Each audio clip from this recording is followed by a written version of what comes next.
Welcome to the Giving Voice to Depression podcast. We're your co-hosts, Bridget and Terry. Each week, we explore a different perspective on or expression of depression because it varies in form and severity, affecting us differently.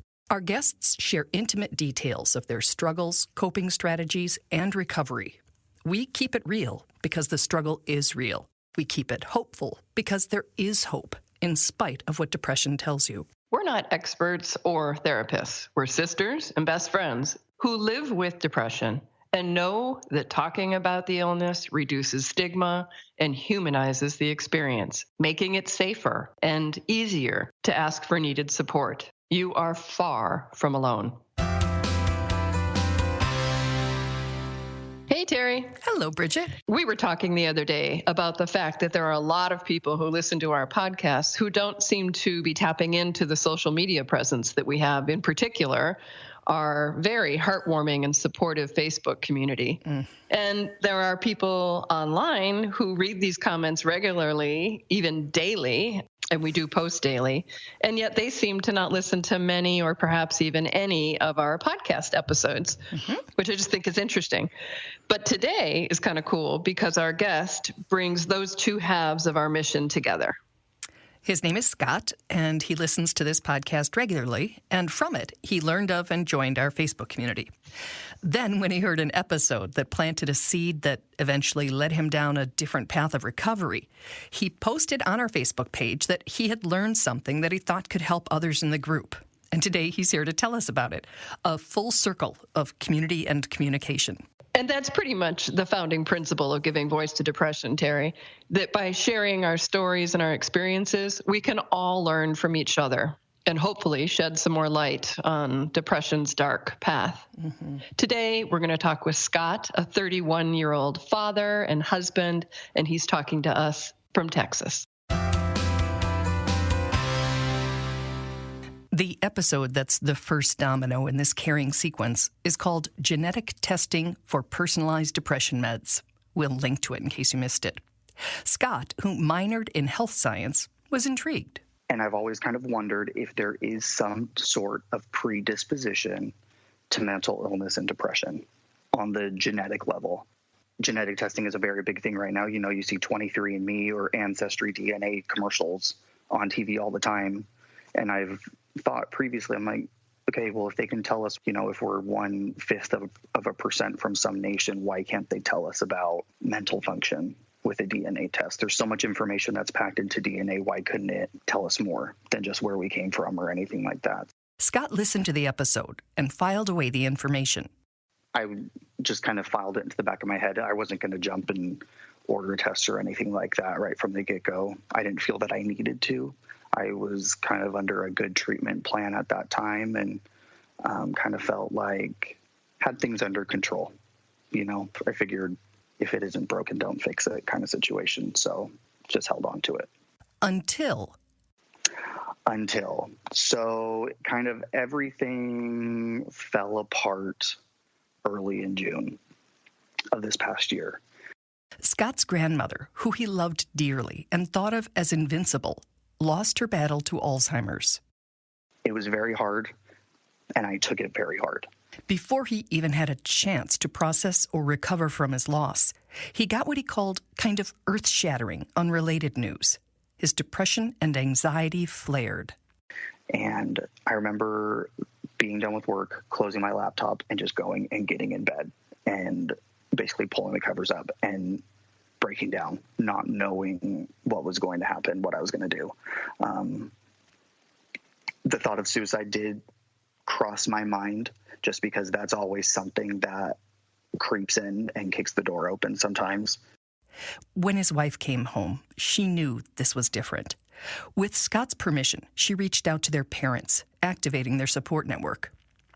After long, understanding talks, Scott decided to see a therapist. They had what he calls a very typical intake appointment. Then she asked about his physical symptoms. This is kind of where things were turned really, really interesting for me. The main thing I told her was my complete lack of energy. And she proceeded to ask me questions, and it was almost like she had read my life story and was asking questions, basically quizzing me on my past, just with health and with energy and with how that has linked to my depression. And so, I think I must have had this really kind of confused look on my face after she asked me all these questions. And she said, I am willing to bet money that you have this specific genetic mutation. She was referring to the MTHFR gene mutation, which is a very handy acronym for the nearly unpronounceable methylene tetrahydrofolate reductase gene. We're not even going to try to explain all the science, but suffice it to say it produces an enzyme that plays a key role with regard to many aspects of physical and emotional health, including converting some B vitamins into a usable form. We'll link to some articles and talk about it at the end of this episode, too. So David has the blood test with another doctor, and it confirms the mutation. And so he, has this printout, which basically, in very scientific form, basically says that I am physically unable to process this vitamin, which leads to energy production, but is also linked to depression and anxiety and then other medical conditions which haven't manifest so far in my life. And the amazing thing about this is, he said, the fix is so easy. All it is you take a prescribed supplement, and that's it. So it's basically as if any normal human being took it in, their body metabolized it, and then they, took that out and put it in capsule and then gave it to me. Mm-hmm. Of course, they're not using humans to do that. Who knows what kind of lab work. He gets a prescription for the supplement, orders it from an online supplier his doctor recommended as more affordable, and waits. They showed up in the mail. I put one in my hand and I took a picture and I sent it to my wife and I said, here goes nothing, and took it that day. By the end of that week, I kind of realized, I'm not tired. I don't need to take a nap. My eyes aren't falling. I actually feel like I could get up, or I had motivation to do other things. And so, I've been taking it for a few weeks now, and I can tell you, I don't know whether it's that. I don't know whether it's the placebo effect. I don't know. I feel like everything is under control and I'm in a good place, which is a pretty big change from just a couple months ago. And those of us who get to drag around the suitcase with depression on it know the feeling where you feel like you're falling apart, your world is crumbling, there's no way getting out. I haven't felt this way in a while, in quite a long time. Yeah, it's been awesome. And so I figured, the reason why I messaged you was there's got to be other people out there that might be feeling the same way that could potentially find some help with this. There's a saying about respecting people who who go back into the fire with buckets of water. And I am just in awe that, you've only been out of it for months, but that you almost immediately wrote us and said, there's something that's helped me. And I think that's wonderful that you have been where you were and are already trying to bring what you've learned to other people so that they can get out faster, because that literally was the intention of this whole project. When you're in the thick of it, it's all consuming and you can't think of anything else outside of it. But once you get outside of it, you want to go grab the people who are inside of it and yank them out. Scott has hope for a number of reasons. That outreach, connection, and the sharing of information and hope is more possible now than it has been.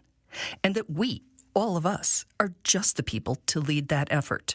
I feel like this podcast and kind of the new, let's say, resurgence of people who are willing to speak about mental illness is drawing attention to the fact that there's a battle that's going on that people can't see at all. And now that people are being more vocal about things, it's showing that there is an actual need and there's help that's needed. And available. And a lot of the times the people who are the most equipped to help are the ones who've been through it or have just come out of the tunnel. And it's hard, it's challenging, but if we can help, then that's what we can do. Oh, Scott, I'm so glad you're feeling better. And it is actually kind of amazing. When we were doing the research for this show, we learned that roughly 30 to 45% of us carry this mutation. It's a variation on a little, they call it a SNP. It's a little piece of our DNA. And some of them are way more serious than others. Lots of people walk around, without any expression of those genes, probably because they're managing it with diet and lifestyle choices. But basically, it's a DNA test. They swab the inside of your cheek to get a little bit of saliva, or they can do it through a blood test. You can do it through your doctor, or there are many sources online, and the ones I saw, Terry, were like $100 to $200. Often insurance will even cover it, but it might be cheaper to just pay for it. With my insurance plan, it's cheaper for me to pay for it.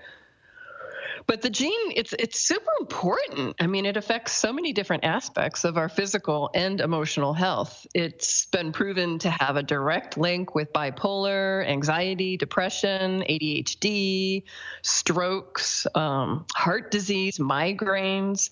And that is because it's all really about this key word called methylation. And methylation is a metabolic process that we all have. And what it really does is it cleans or detoxifies us. And when it's not working right, things can't repair themselves. By things, I mean DNA.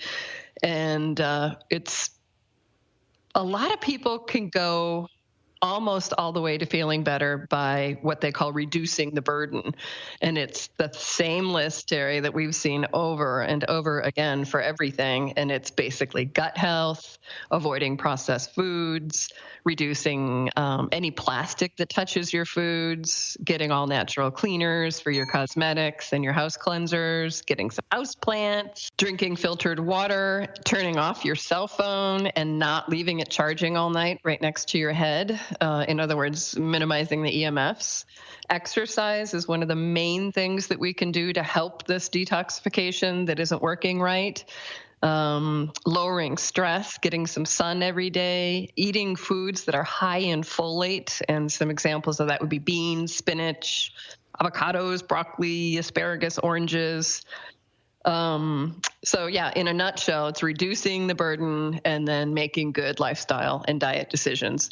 The testing is very affordable. And if you need to, your doctor can give you some really simple supplementation that could really make a huge difference. And Terry, it is so exciting because that might be something we can do. Oh, I will so be getting the test. I mean, I think I'm managing my depression pretty well, but you always hear me say how tired I am. I am just tired. I'm always tired. You are. Yeah, so I would really like that. And extreme fatigue and low energy are on that list.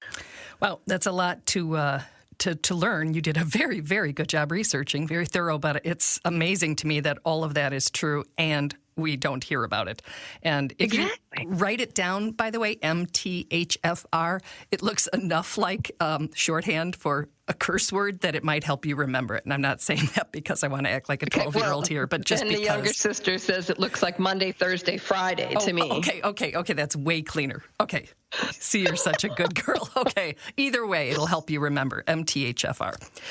So thank you, Scott, for sharing your story. Thank you for reaching out to us. That was really cool that you really wanted to help the other people in the community and let us all know that something has worked for you.